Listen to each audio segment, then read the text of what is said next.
Payment Part 2, Smuggler's Gamble. Covey hurried down the passage, clutching his side and trying not to breathe. This, of course, didn't work as planned, and he was forced to draw a lungful of Atma that turned into a gasping cough of pain halfway through.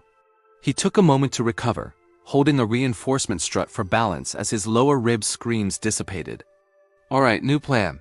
Short, rapid breaths. Ooh, little shallower, concentrate. Probably should have hit the medical bay with Fen first. Pretty sure they had taught him something about pain management for that 2-revolution military stint. Nothing came to mind now. He carefully descended a flight of stairs, wondering if when this was all over, he should remodel into an elevator system. Probably wasn't worth it for a ship this size, unless he intended to have a lot more broken ribs. He felt a slight tingling through his fingertips. A few minutes until the ship reached the FTL lanes. 3-dimensional creatures weren't meant to travel through higher dimensions. Hyperspace jumps always messed with sensory organs a bit. He had time to get down one more flight of stairs and through another passage before the tingling intensified, zinging streaks of electricity up his arms and along his legs toward his spinal cord. He carefully settled himself on the deck against the wall. Officially, creatures were supposed to be seated and strapped in, but that was way overkill. Ship manufacturers had to protect against lawsuits, and a jump wasn't that bad. As long as you were inside a ship rated for FTL travel, the electrical surges through his nerves were happening more frequently now. It didn't hurt or mess with his motor functions, more annoying than anything else, and it would be over in less than 10 seconds. He closed his eyes and rested the back of his head against the wall, any moment now. A jolt kicked at his abdomen, briefly shooting pain across his side. His brain paused for a fraction of a moment, rebooted to the vague feeling of nausea and dizziness. He braced his arms against the floor as the deck seemed to spin under him. Then it was over, and he was blinking to clear his vision. 30 seconds and a huge chunk of void behind him. This far from the core, there weren't even proper relay stations. He'd heard that larger yachts and cruisers guided by relay stations didn't feel a thing through the FTL lanes. The upper classes and core worlders didn't have to deal with the discomfort. Covey, like the jump, reminded him that somebody somewhere had looked at the impenetrable distances that walled species away in their own prison cells, and had fought back not with weapons, but with math and chemistry and physics. Broke out of their cell by interrogating the sciences until the void had given up her secrets. And the vast distances were just another conquered obstacle on the flight plan into the stars. Wow! He needed to focus. This deep in the bowels of his ship, the only light came from small bulbs placed about every 5 meters, leaving patches of darkness between them. It didn't bother Cooey. He knew his ship in the pitch black of engine failure. Finally, one more blast door to haul open, protesting on unused hinges. There, standing like a silent monolith in the darkness of the lower bays, the emergency life support power systems. It worked and worked well, but it was actually far less powerful than it appeared. The massive block had been gutted and refitted with a much less impressive system, leaving plenty of extra space to store other things. However, it still looked perfect from the outside, and more importantly, the core reactor still appeared fully functional. Without proper dry dock, no tariff agent or border patrol would willingly open a live core. Covey began to open the live core, which was actually decidedly not live. The complicated system of releases and catches ensured that none would unwittingly stumble upon his real cargo. It took Covey some moments to get the hatches open. His ship was riddled with nooks and crannies, passageways, hatches, and false walls or floors that didn't appear on the manufacturer's construction plans. But this was his favorite hidey hole. This is where the real profit traveled, not the tax evasion cargo that covered basic expenses. He dragged out 2 cases of his haul, groaning as their weight strained his frame. The profit he would have made on this trip. He let the cases clatter to the deck, slamming shut again the dead core. He fumbled through his pockets, slumping against the backup system's casing. Although he and Fen could speak a little of the dready tongue, it had taken them some time to decipher how the mics functioned and isolated them onto their own channel. Not that the DRDI would have time to notice while getting a beatdown from the shriek. He clicked the mic on, whispering a cautious check. A moment of silence before Mavik's voice came through the tiny speaker. "Yeah, boss. Got the engine room locked down. Holding course." One more jump to alien void space. Cooey stumbled to his feet, hissing against the pane. "Got your end done?" Cooey felt his head spikes rise slightly, almost Still fighting? Nah, it's gone. Quiet. Shrike must have killed the disser plan. Yeah, boss. Bridge can't change it even if they wanted to. Kui felt a grim pleasure. Good. Get back to the passenger quarters with the others. I better get this stuff planted then. It took a long time for Kuvi to work his way to the cargo bay, constantly stopping to listen or check for thermals. If he was caught now, he couldn't even run. The ship was eerily quiet. The vibrations for the inner workings seemed muted and the lights dimmer. Even Kuvi felt the unease beginning to curl around his belly in the deserted hallways. He spent a long time hiding in the shadows near the entrance to the cargo hold, letting his eyes dart around the large storage room, alert for any movement or unnatural objects, examining carefully for the thermal signatures that signaled life. Nothing, just the wooden construction materials recorded in the ship's logs. Kovi cautiously moved into the lit hold, pausing for a moment as he half expected one of the monstrous bodyguards to step into the light opposite him. Mentally chastising himself, he hurried as fast as he was able to the stacks of lumber arranged around the bay. Time to find a way to hide these cases without the stacks of disreg. He breathed an insult to himself, of course. He lugged the cases the final distance, looking for a way to integrate them both convincingly and obviously. He paused, frowning at the load restraints. The safety latches were undone. Fen would have never forgotten. Kovi spent several moments fighting his curiosity before carefully unlatching the first of the cases, under the tampered-with restraints. He took a step back in surprise before continuing to the next case, then the next. Weapons, pulse rifles, handguns, concussors, blades, pikes, even putty explosives and non-lethal options, void-taking pikes. The threat of hull breach and existence of sensitive systems nullified any threat of projectile weapons aboard a ship. Miss one shot and weaken a hull and everyone dies. It's that simple. Even military ships were rarely armored. The reduced mass made entry and exit from Atma possible, and ion shielding dealt with plasma cannons more effectively than alloys. But in the cramped passageways of the internals of a ship, pikes would give the desired an advantage against the shriek. Claws, horns, and multiple times the mass meant nothing if you couldn't get within range of your opponent before impaling yourself on a spear. Many of the cases were empty. The plan would still work if the Disretti had come out on top in the little scuffle. Kuvi just preferred dealing with the somewhat less volatile than the Disretti leader. Either way though, Kovi could hide half of this stuff, and a lot of summons were still going to prison for a very long time. He was very inclined to doubt there was paperwork on even the smallest weapons here. Kovi shoved the case under the restraints. He didn't have to make it any more believable than that, and he'd be surprised if anyone noticed the drug citations buried under all the weapons charges when they were hauled away at the checkpoint. He stood for a second, tapping his fingers against his quad. The Terran couldn't have not known. He didn't strike Kui as a creature without a plan.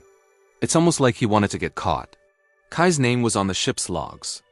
His crew was outnumbered and unarmed. His cargo inventory showed nothing but lumber. Obvious hijacking, right? Right. Kovi hefted several blades from a case and balanced a pike over his shoulder. They made it over halfway to the bridge before they found the first body. Kovi had first stopped at the passenger quarters. Fen was in bad shape, but stable as long as he experienced no further trauma and received better medical attention soon. Kui handed out blades, calling Bulver and Mavic to escort him to the bridge after stealing some painkillers from Thin. His side would be fine when they kicked in, providing there weren't any floating bone fragments to puncture anything too important. The body was mangled almost beyond recognition. Claws had rad across the torso, shearing through flesh and bone alike. Deep scoring marked the sides of the passage from blades or horns. Kui couldn't tell. The shattered remains of a pike lay in a pile and a non-lethal was thrown away from the body. Non-lethal options were safe for onboard ship use, but the Bina grounds were probably ineffective against armored scales. There were 5 more bodies as they crept toward the bridge. Still, the ship was unsettlingly quiet. Cubby could tell his 2 crewmen were as unnerved as he was. He strained to hear any sound but the distant rumble of engines and life support to see any thermal signatures. But there was nothing. Twice, Kui started hard enough to jar his side, convinced he had seen the shadows of a monstrous shriek looming from the darkness behind a door. The voice boomed from the speakers, louder than Kovi thought sound would ever be again. He almost dropped his blade as all 3 of them started violently. Captain Covey, please report to the bridge. Captain Covey, to the bridge. The PA system wasn't that loud, but his ears seemed to ring, and his heart tried to batter its way through his cracked ribs as the echoes died through his ship. His crewmen each let out a spat of muffled swearing. The cheery tone of the Terran was so at odds with the atmosphere of the ship that Cooey felt his spines rising. He ground his teeth to bring himself back under control. Covey squared his shoulders, jerking his chin toward the bridge for Bulver and Mavic to follow. There was heat spilling from the rent doorway out of the bridge, lots of heat. Despite himself, Savy checked his step just before entering. He adjusted his grip on the blade, casting a look over his shoulder for the reassuring aggression of his crewmen. Bulver and Mavic both had their spines flared. They'd served with Covey in his mandatory military service, then spent several revolutions as privately contracted anti-piracy muscle on border worlds before Covey had run into them again. Good fighters! He stepped through the door. His crewmen pushed after him on either flank, covering the blind spots on either side, ready to put their weapons to use.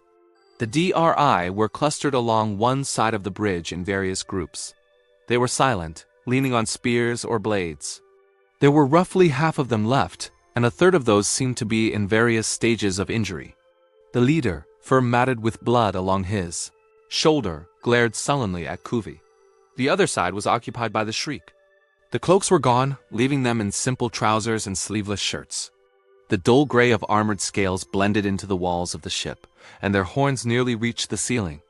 The muted colors were broken only by the glitter of their baleful stares. The younger, smaller one, Cooey judged based on less of the lighter scars crisscrossing his scales, let one arm dangle limply, the broken shaft of a pike still lodged in his shoulder. Despite the injury and the fact that he held a blade when the Shriek shifted forward, Covey backed away half a step in spite of himself. The smaller one was 3 times his mass, and he had no doubt could kill him in several different ways. It took mere moments for Covey to absorb this info before his attention focused on the Terran, turning to face him from where he was gazing out the panels of synth glass. Hello, Captain. The Terran was wearing his suit and helmet again, though the face mask was retracted to see his features. Cooey said nothing. The Terran glanced at a display. You have a little over 25 minutes before we reach the next relay station at the jump point, if I understand your instruments correctly. Have you decided how you're going to get us past? Are you serious? CVY spines flared in exasperation. You hijacked my ship, lied to your mercenaries, killed or injured my crew, and now you expect me to smuggle you, your Shriek, and what? 25 Dreddy past a checkpoint at a core world. Even if I could get creatures through inspection, I don't have enough places on my ship to hide. The Dreddy have proper ID, settlers shipping out to a planet near our destination. That should diffuse suspicion from their weaponry. You need only worry about hiding me in the Shrike. Covey took a deep breath, glanced at the gigantic forms to his right. Listen, by the time you fight your way through the Disser, and us, checkpoint security, will be wondering why you don't know the correct docking procedures. Then they'll want to know where the captain is. You can't get out of this. What makes you think I'd fight with you? The Desert in charge spun the tip of his blade on the deck like a top.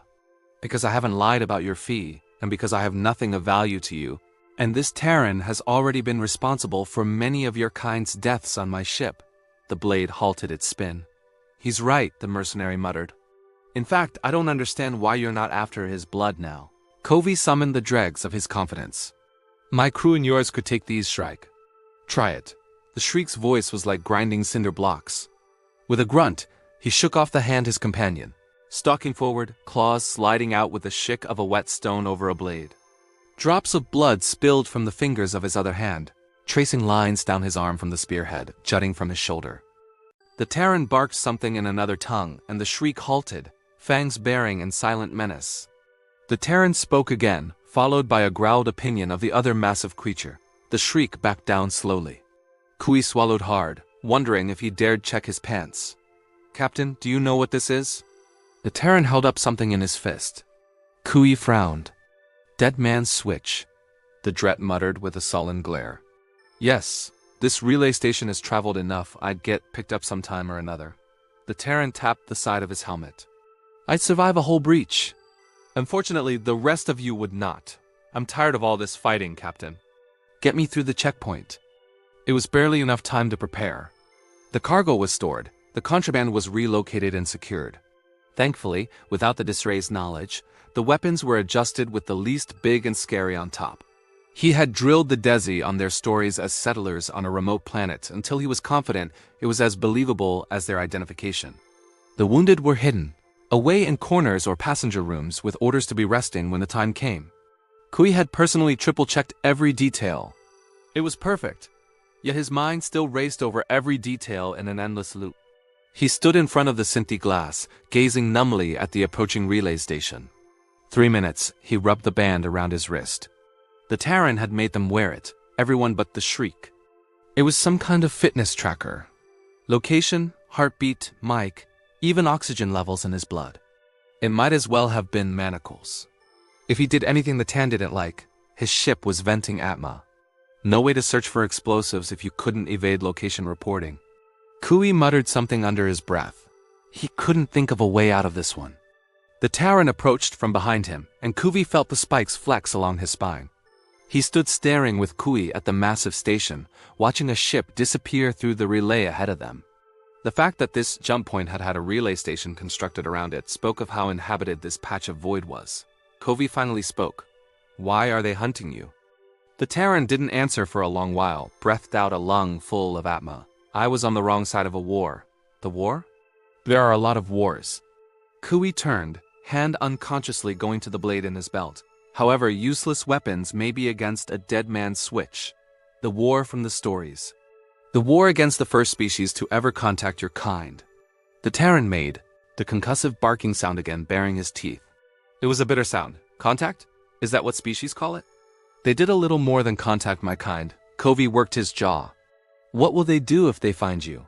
For the first time, the Terran's voice slipped. I hope they kill me. Kui stood watching the world slowly growing larger, shaking the tingling from his fingers. Relay stations made the jump much more comfortable, though not perfect. The nausea was already fading. This planet was colored in greens and blues. He had heard once that it boasted nearly 40% of its surface as liquid water. Welcome home, Captain Kui. You are Atlan, are you not? As well as your 2 companions that entered the bridge with you. I've never been. Welcome home all the same. The Terran slid the face mask closed on his helmet. Computerized voice monotoning on his showtime.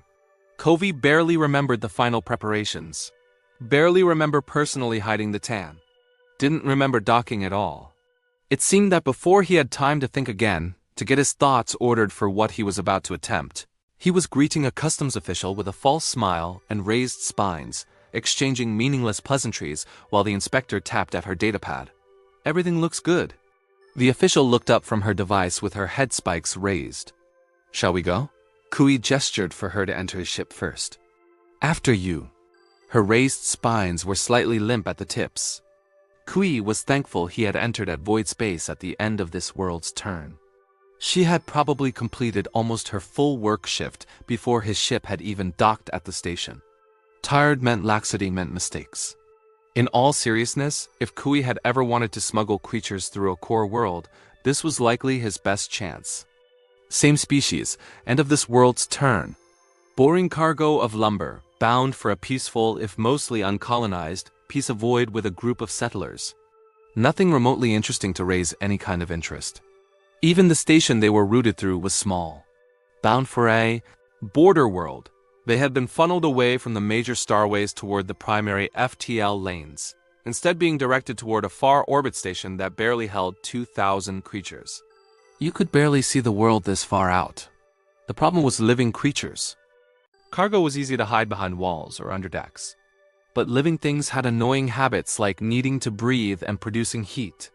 Cargo was ambient, didn't make noises with beating hearts, and didn't expel gases. He'd have to convince them to scan the wrong areas. She stopped in the center of the cargo hold, spinning once on her heels to take in the load, and a few of the Dreddy lounging in one corner. Kui drew a deep lung full of Atma, cranking all his charisma up to 11. Time to distract and charm. All right, hold looks good. She checked something on her datapad. Passenger quarters or kitchen next. Kui deflated slightly. He finally regained control enough to mutter something which she ignored, instead beginning to climb the stairs out of the hold to his passenger quarters. Kavi watched her step up the stairs for a few moments until one of the junior officials coughed politely and tapped him on the elbow. He followed, pushing the tracker up under his sleeve. It was like that for every item on her checklist. Barely one spin and half a glance, and they were moving on. All the while, she chatted pleasantly about nothing. A new bar in her home district. Some exotic food another cargo hauler had shipped through. Stuff about this world's fashion he didn't understand or care about. It was almost enjoyable. I have auxiliary and then the bridge and you're good to go. Kui raised his head spikes in acknowledgement, directing her toward the backup systems. So anyway, I should be hearing in the next couple turns whether I get the transfer or not. Close orbit would mean on-world more. Her spikes moved in a wave down her spine.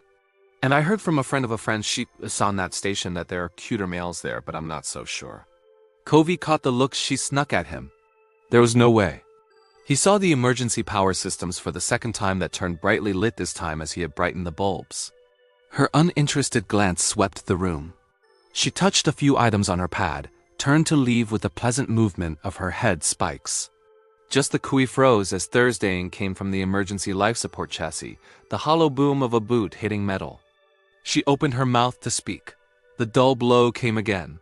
She took a step backwards. What's going on? In a numb haze, Kui watched the junior officers rush in until he was opening the fake core with multiple stun guns trained on him. There was still a chance. He could still talk his way out of this. Surely they'd believe in Atlan over some unknown species. How could a creature be this stupid? Not like it mattered. A bomb was about to go off. The Terran was bleeding from a cut over his eye. His hands were cuffed behind his back with plastic ties. He was awkwardly crammed into the tight space.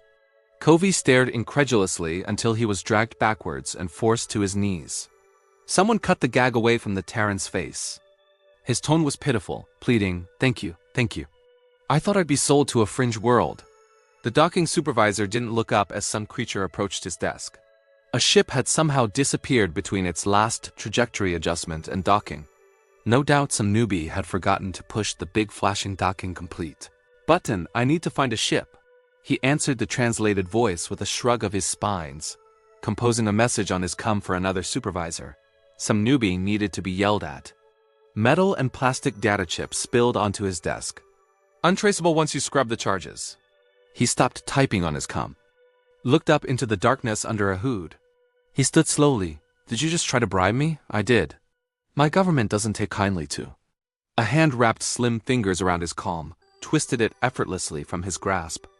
Armored spikes jutted a few centimeters from 5 knuckles, melding into twin alloy rods that ran up the outside of the forearm to disappear into the shadows of a cloak.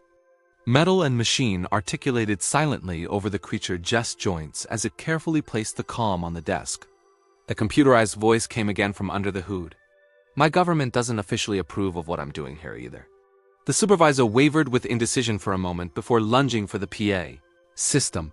The cloaked figure was instantly blocking him, barely recoiling as it took the full momentum of his charge. The creature spun in a half-turn, seizing the front of his shirt to wrench him bodily over its hip. The supervisor slammed onto the deck. It followed him fluidly down, pinning one arm under its backwards-facing knee, never letting its hand release the front of his shirt. He could feel the prick of the metal knuckles under his jaw. I said, I'm looking for a ship.